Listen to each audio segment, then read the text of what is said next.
everyone, welcome to EYECAREOPTOM. This video is all about basic slit lamp techniques. To use this technique, we need to know all the parts of slit lamp. Here, this is an locking knob. Release it before using your slit lamp. This is an illumination brightness control knob. This is called joystick, which used to move the slit lamp front and back and sideways.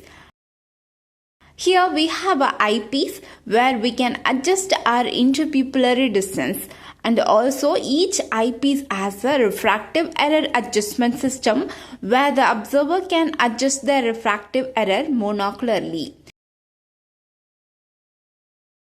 And here we have a magnification lens adjustment. If we want to magnify and see the details of particular spot on the eye, we can use this.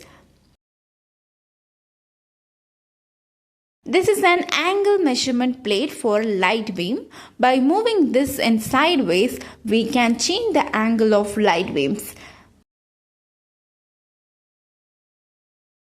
Here we have an illumination size adjustment knob, and it has a display where we can see the size of illumination.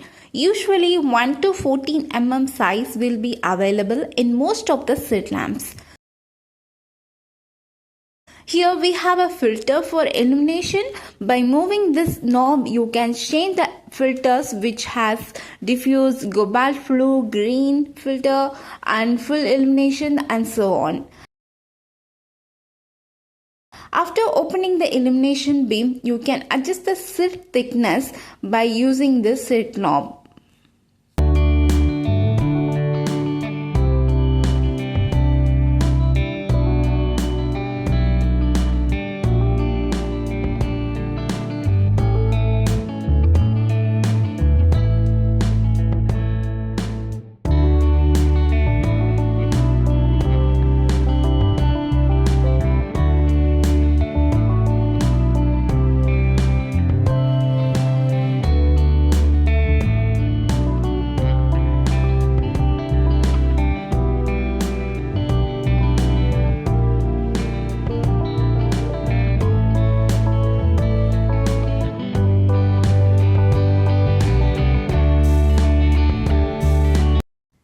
Let's observe in patient's eye. After adjusting patient chair height, align the eye level with the use of canthus alignment line and make sure the patient forehead is in touch with forehead rest.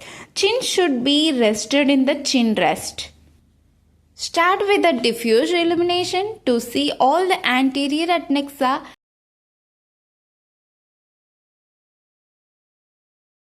Examine eyelid, lashes, look for MGD and any hordeolum, papillae or follicles.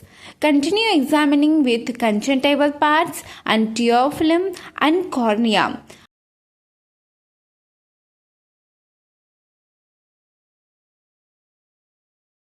For corneal examination, put the light beam into the thin slit. Keep it at 45-degree angle to see the optic section of the cornea, and also use the magnification lens to rule out any epithelial or endothelial changes.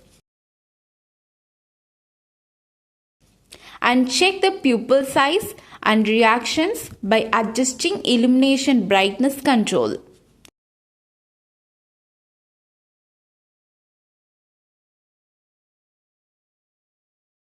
And also you can see the anterior chamber depth using the same slit at 45-degree angle.